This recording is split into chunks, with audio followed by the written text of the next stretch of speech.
I'm Judith Hayes. I'm 35 years old, a single mom to Dakota. And until that night, I thought I knew what rock bottom felt like. Turns out it has a basement, and it smells like sparkling cider mixed with betrayal. Let me take you back to that New Year's Eve gathering at my father's house. The annual one with the big countdown on TV, noisemakers ready, and family tension simmering just under the surface. My stepmother had been dropping little comments all evening about who really belonged at the main table, how some seats were meant for actual grandchildren. Then, right as the clock hit 11:47 p.m., I remember because I was staring at it to avoid eye contact. The door opened with perfect dramatic timing. My half-brother's little girl walking in late, all dressed up and excited for the ball drop. My stepmother's whole face changed. She stood up, walked straight to where Dakota was sitting, the same chair my daughter had used every year since she could reach the table, and announced to the room that this seat was for her real granddaughter. Dakota froze. When she didn't move fast enough, my stepmother grabbed the chair and pulled hard. Dakota went down fast, knee slamming the hardwood, tears immediate. Her party hat fell off, a glass tipped, champagne spilling across the white tablecloth. But the worst part, the absolute worst, was the silence. 20 people, including my own father, just sat there watching like it was part of the evening's entertainment. Before I continue this story, please hit that like button and drop a comment letting me know where you're watching from and what time it is there. Your support means everything. Thank you.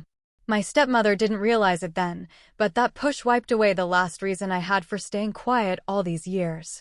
To understand why that single moment changed everything forever. After that night at the party, I took Dakota home, cleaned the bruise, and held her until she fell asleep. But all the old memories came flooding back. To understand why that push made everything explode, you need to know what had been building for over 30 years. I was very young when my parents divorced. I only remember the weekend visits with my dad getting fewer and fewer until they stopped. He was busy with the company, and then he met Barbara. They got married when I was about 5. At first, I thought it was a good thing. Barbara smiled a lot, cooked well, and my dad seemed happier. 2 years later, Chase was born. That's when things started to change, even if I didn't notice it right away. Barbara quickly became the one who handled everything at home. My dad was trying to keep the handmade wooden toy company going that my grandma Eleanor had built from nothing in Vermont. Grandma passed when I was little, leaving the company and some kind of trust that people only mentioned in passing as for the grandkids when they're older. Barbara said she was good with money and my dad let her take over the books. I didn't think much of it. Chase was a baby, getting spoiled was normal. But as he grew up, the differences became clearer. Chase got everything. The best private schools in the area, expensive summer camps, piano lessons, hockey gear. When he went to college, my parents paid full tuition at a top school and gave him a new car when he graduated. After that, they helped him open his own workshop inside the company, calling it investing in the future. I was completely different. I went to public school, took the bus, worked at a coffee shop to pay for books. When I asked my dad about Grandma's trust for college costs, he just said, "Dad's got it handled.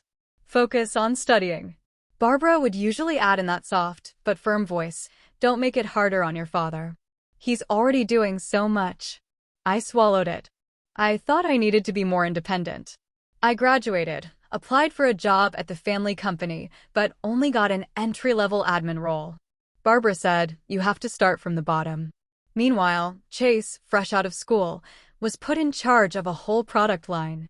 I met my ex, got married too fast, had Dakota. The marriage didn't last. When we divorced, I became a single mom, working double shifts to support her. Holiday parties, I still brought Dakota to my dad's house. He was happy to see his granddaughter, hugged her, but Barbara always had a way of making us feel a little out of place. Chase is 28 now with 6-year-old Remy. Remy is the center of attention. Big birthday gifts, private art classes, everyone in the family calling her the little princess. Dakota gets smaller things and Barbara often says, "Kids need to learn to appreciate what they have." I tried asking my dad straight about Grandma's trust.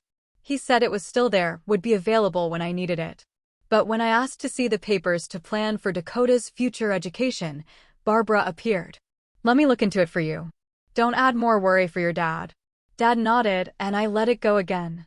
One time I accidentally saw strange invoices on my dad's old desk, transfers to companies I didn't recognize, large amounts.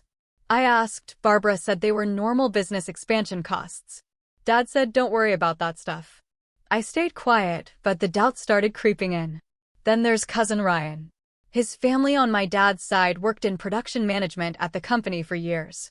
He was good. Everyone liked him. Then suddenly he left. Later he told me privately that Barbara had slowly pushed him out, saying the position needed someone more trustworthy for the family. Ryan was angry, but Dad said, it's internal business. Don't take it outside. After that, Ryan kept his distance from everyone. All these years, I told myself it was just my imagination. Dad was still Dad, even if he called less.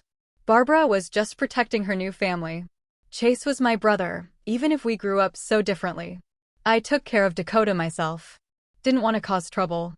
I worked hard, moved up in a job outside the company, saved every penny for my daughter. Holiday gatherings, I still showed up, smiled, acted like everything was fine. I thought silence was the way to keep peace. But that New Year's Eve party, when Barbara pushed Dakota out of the chair just to make room for Remy, everything I'd been holding back came rushing out. I looked at my dad sitting there doing nothing, saw Chase smiling like it was no big deal, and I knew I couldn't pretend anymore. The old doubts, the times I'd been brushed off, the obvious favoritism, the strange papers, all became sharp and clear.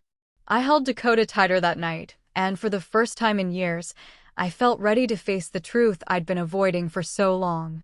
They had no idea that in over 30 years of watching quietly, I'd learned a lot.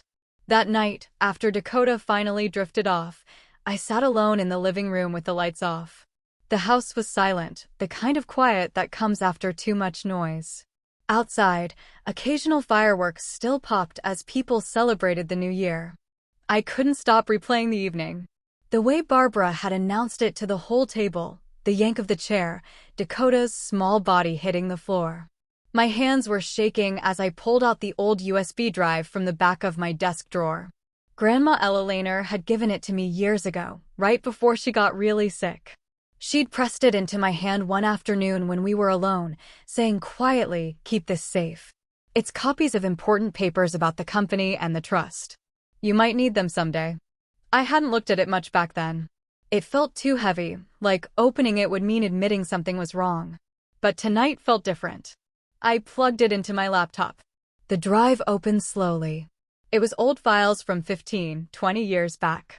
Scanned documents, mostly bank statements, emails printed out, notes from meetings with the estate lawyer. I started reading. At first, it was just regular business stuff. Supplier invoices for wood, payroll records. Then I noticed things that didn't add up.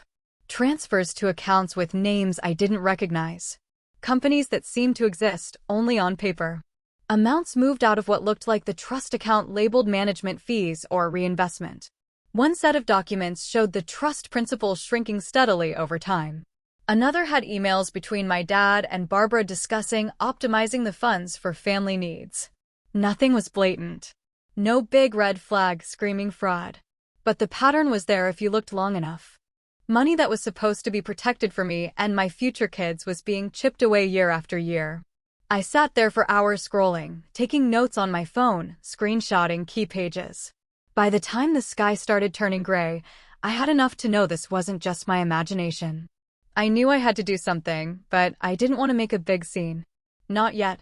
I opened my email and found the contact for Mr. Harland, the lawyer who'd handled Grandma's estate all those years. His firm still existed. I'd seen his name on old letters. I wrote one message. Calm, professional. Subject: concerns about the Eleanor Reyes Trust. I explained that I'd found old documents and had questions about how the trust had been managed. I attached 5 key files, the ones showing the most questionable transfers and balance changes. I asked if he could review them and let me know if everything looked proper. I read it 3 times, then hit send at 3:17 a.m. Then I closed the laptop and waited. New Year's Day was quiet in our neighborhood. Most people sleeping in. My phone stayed silent through breakfast. Around 10, I saw my dad's car pull up outside. He and Barbara came to the door together. Dad looked tired. Barbara looked tense. "Judith," Dad said when I opened the door, "we need to talk about that email you sent Harland." I let them in. Barbara didn't waste time. "Those are private documents. You shouldn't have gone through them." Chase showed up 20 minutes later, knocking hard. "Sis, what's going on?" And Dad said, "You sent something to the lawyer." Apparently, Mr. Harland had called my dad first thing that morning. Professional courtesy, I guess. Asked if he was aware of the documents and if there was anything he needed to clarify. Dad tried to stay calm. "It's probably just a misunderstanding. The trust has always been managed properly," but I could see the worry in his eyes. Barbara kept checking her phone. "The bank just called about verifying some old transfers, and one of our bigger suppliers wants confirmation on payment schedules." Chase paced. "This is crazy. Why would you do this now?" The calls kept coming throughout the day. The accountant asking for records. A partner in the company wanting to know if there were any issues with the trust funding. Even the lawyer's office confirming receipt and saying they'd need time to review. Dad sat on the couch with his head in his hands at one point. Barbara made calls in the kitchen, voice low but sharp. I made coffee, stayed quiet, watched it all unfold. Part of me felt guilty. This was my family, people I'd known my whole life, but another part felt something I'd never allowed myself before. A sense of power, of finally having information they didn't control. They stayed for hours trying different approaches. Dad appealed to family loyalty. "We're all on the same side here, Judith." Barbara tried guilt. "After everything we've done for you and Dakota." Chase got angry. "You're going to destroy everything over some old papers." By evening, they left with promises to get this straightened out quickly. But their faces told a different story. The new year had barely started, and already everything felt different. I sat alone again that night, listening to distant celebrations, knowing I'd crossed a line there was no going back from. Whatever came next, I'd started it. And for the first time in years, that didn't scare me. It felt like breathing. The weeks following New Year's felt like walking through thickening fog. At first, the pressure came in waves from my family. Dad called almost daily, voice calm but strained, asking if I'd thought more about dropping this whole thing. Barbara sent emails with subject lines like, "Let's talk for Dakota's sake." I kept responses short or none at all. Then the official letter arrived. Thick envelope, law firm return address. Inside, papers claiming I had committed defamation by making false statements about the trust management and interference with family business operations. They were seeking damages that would have taken everything I had, my savings, my home equity, even future earnings. The lawyer's name was new to me, but the signature line showed he specialized in family disputes and reputation protection. Barbara called the same day the papers were delivered. Her tone was different now. Less pleading, more businesslike. "Judith, this doesn't have to go to court. We can end it quickly. Sign the family resolution agreement I sent. Withdraw your inquiry with Harland, and we'll consider the matter closed. No one wants this dragged out." The agreement was attached again. It required a signed statement from me saying I'd been mistaken in my concerns, that all trust management had been proper, and that I'd never raised the issue again. In return, they'd drop the suit and maintain family harmony. I read it twice, feeling the walls closing in. Dad came over 2 days later without Barbara this time. He sat in my living room, hands clasped, looking worn. "You're breaking apart what I've spent my life building," he said quietly. "The company, the family name, all for what? Some old papers you don't understand." I asked why, if everything was above board, they were fighting so hard to stop a simple review. He sighed. "It's complicated business stuff. Barbara handles it better than I do. We've done what's best for everyone, including you and Dakota." But he couldn't look me in the eye when he said it. Chase took the fight public. His first post was a photo of him and Remy in the workshop. Her little hands on a half-finished wooden truck. Caption: "Teaching the next generation what hard work really means." Some people forget family comes first. Comments rolled in fast from local folks. People who'd known our family for years. Then he posted a longer one. "It's sad when greed makes someone attack their own parents in their later years." My mom and dad have given everything to keep Grandma's legacy alive, and now they're being questioned by someone who wants more than their fair share. He tagged the company page, used hashtags like #FamilyFirst, #wanting to support small business.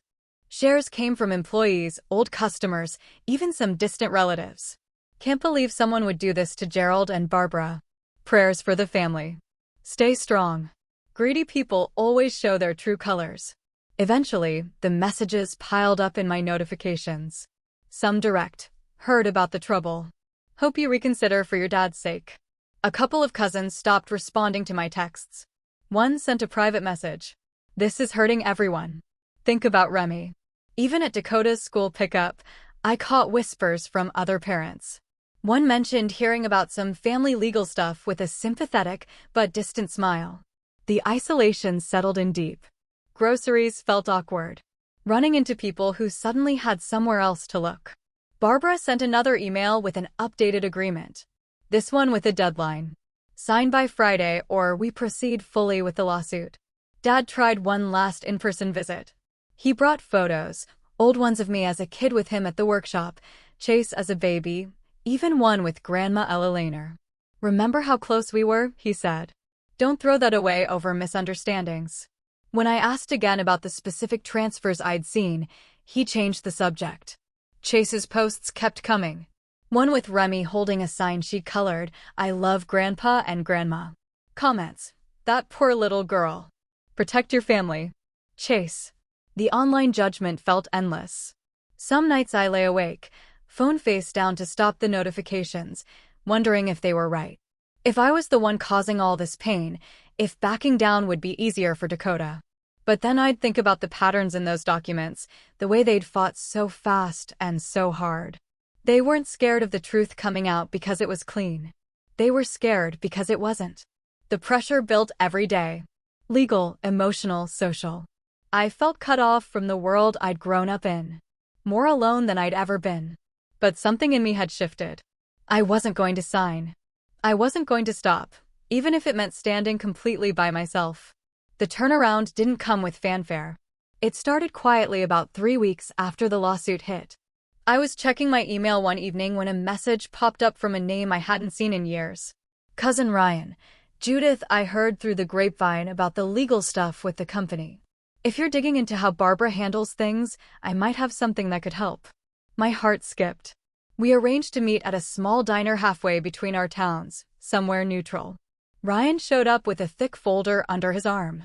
He looked older, but the same direct way of talking. After small talk about our kids, he got to it. When Barbara pushed me out years ago, it wasn't just about restructuring.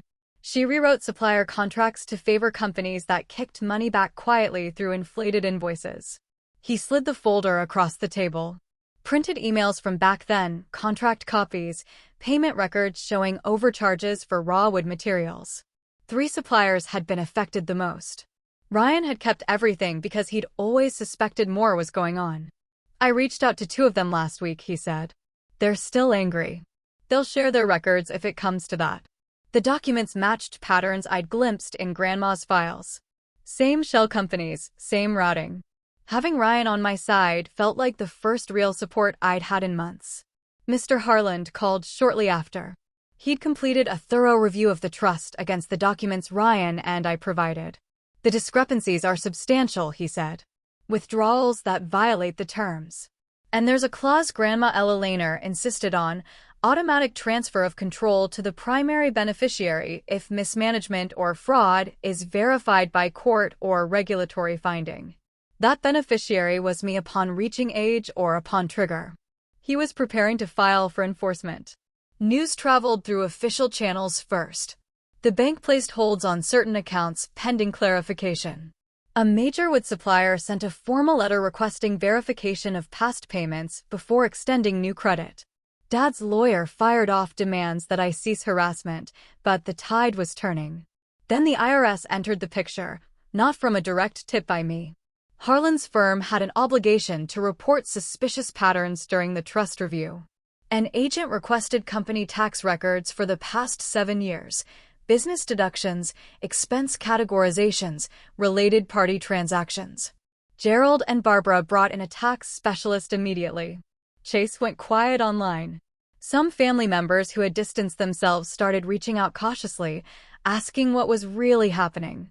Over the following months, the evidence accumulated steadily. Ryan's suppliers provided sworn statements about overpricing and redirected funds. Harlan's forensic accountant traced more transfers that breached trust restrictions. The protective clause was formally invoked in court filings. Temporary oversight of trust assets shifted pending full hearing. Dad tried another meeting, this time with Barbara present. They offered settlement terms. Drop everything, sign non-disclosure, small payout. But the momentum was no longer theirs. Barbara attempted to reframe transactions as legitimate business strategy, but the paper trail didn't support it. Suppliers' records showed consistent overcharges benefiting linked entities. IRS interviews with former employees revealed questionable deductions. One by one, the explanations fell apart. I watched from a distance as their defenses weakened. Ryan became a steady ally, helping organize documents. Harlan kept things professional, updating me on each development. Even a couple of longtime company workers contacted me privately, saying they'd always wondered about certain decisions, but stayed quiet for their jobs. The picture became clearer with every new piece. Not a sudden explosion, a steady uncovering. Gerald and Barbara fought every step, motions, delays, counterclaims. But each effort exposed more. I began sleeping better. The isolation eased as facts replaced rumors. For the first time in decades, I felt the balance shifting. Not through anger, through persistence. The truth buried for years was finally surfacing, and it was on my side. After all this time, watching from the edges, things were changing. Slowly, surely, I could see the path ahead. The hearing was held in the county courthouse in Vermont, a plain building with fluorescent lights and wooden benches that creaked. It was a combined civil and minor criminal matter. The trust violations tied to the IRS tax evasion findings. No big crowd. A few local reporters, some company employees on break, and the prosecutors on one side, my dad and Barbara's legal team on the other. The judge was straightforward. No drama. Harlan laid out the case methodically. The diverted trust funds, the improper deductions, the pattern of self-dealing over years. Supplier statements were read into record. The IRS agents summarized the audit results. Unreported income, falsified business expenses, penalties accruing. Dad sat still, staring ahead. Barbara took notes, face tight. Their lawyer argued reasonable doubt, good faith errors and complicated family business accounting, but the evidence was too consistent. After 3 days, the prosecution offered a plea agreement to avoid full trial. Gerald and Barbara took it. Gerald received probation, 3 years suspended, plus heavy financial penalties and ordered restitution to the trust. Barbara forfeited all inheritance claims under Grandma's will and was required to repay misdirected amounts with interest. The company had to sell off a portion of inventory and equipment to cover back taxes and fines. Chase, who'd personally guaranteed some of the business loans for his parents, couldn't handle the called debts and filed for bankruptcy protection. I was granted full legal control of the remaining company assets and the reformed trust. The judge signed the orders that afternoon. The courtroom emptied quietly. No one from their side spoke to me. Dad glanced my way once as he stood to leave, but said nothing. Barbara gathered her things and walked out with the lawyer. Chase hadn't attended the final session. I left the building alone.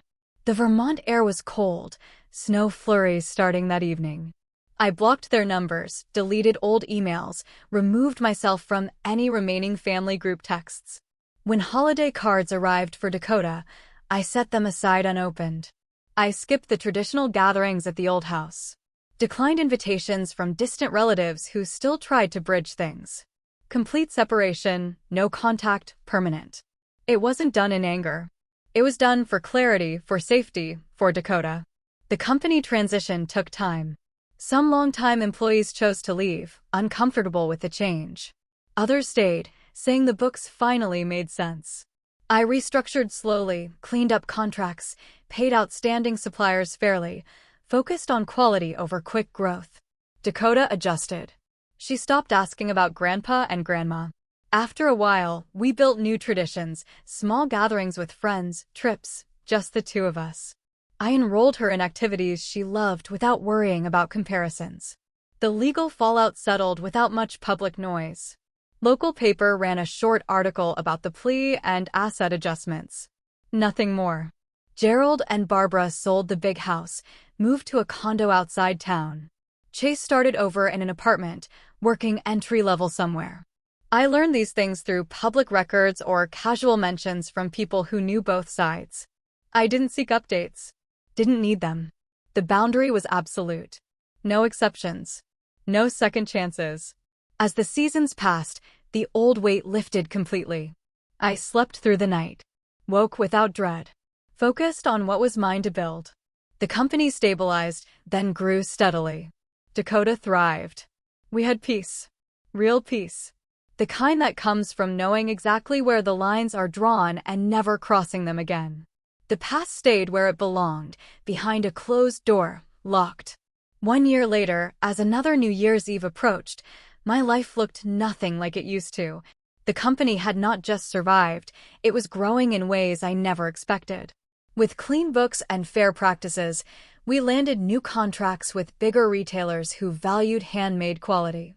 Orders increased steadily. I brought in fresh designs focused on sustainable wood sources, and the workshop hummed with energy. Employees who stayed told me they felt valued for the first time. No more rushed decisions or questionable shortcuts. Profit sharing became real and people showed up motivated. I ran things my way, steady, transparent, long-term. Dakota thrived in the calm that came with it. She attended a good public school with small classes, made real friends, joined art club and soccer. Evenings were hours cooking together, reading, weekend hikes in the Vermont woods.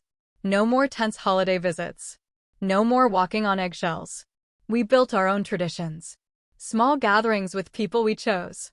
Quiet celebrations that felt genuine. I heard nothing directly from my old family. No calls on birthdays, no cards, no attempts to reach out. Gerald and Barbara kept to themselves in their smaller place. Chase rebuilt slowly from what little I learned through neutral sources. Remy grew up without us in her daily life. I didn't check, didn't wonder. The boundary held firm. Absolute. It wasn't cruelty. It was necessity for my peace. For Dakota's future. Some people asked if I ever regretted going so far. If cutting ties completely was too harsh. I didn't. Blood doesn't earn a place if it costs your well-being. Family isn't a title you inherit. It's a relationship you maintain with respect and safety. When that respect is gone for decades, when it puts your child at risk, you protect what's yours. I chose us every day. The company became more than Grandma's legacy. It became mine. Built on honesty now, profitable because it was right. Dakota grew confident, kind, unafraid to speak up. She saw what healthy boundaries looked like, what self-respect meant. That's the real inheritance I gave her. Not money moved in shadows, not a name tied to manipulation. Freedom to choose who stays in your life. As another year ended, I stood in the workshop late one evening, lights low, smelling fresh cut wood. Everything felt solid, earned, mine. Family isn't the place where you sacrifice your child to stay. It's the place where you protect them no matter what. I chose strong boundaries, and it was the best decision I ever made. Thank you for listening to my story.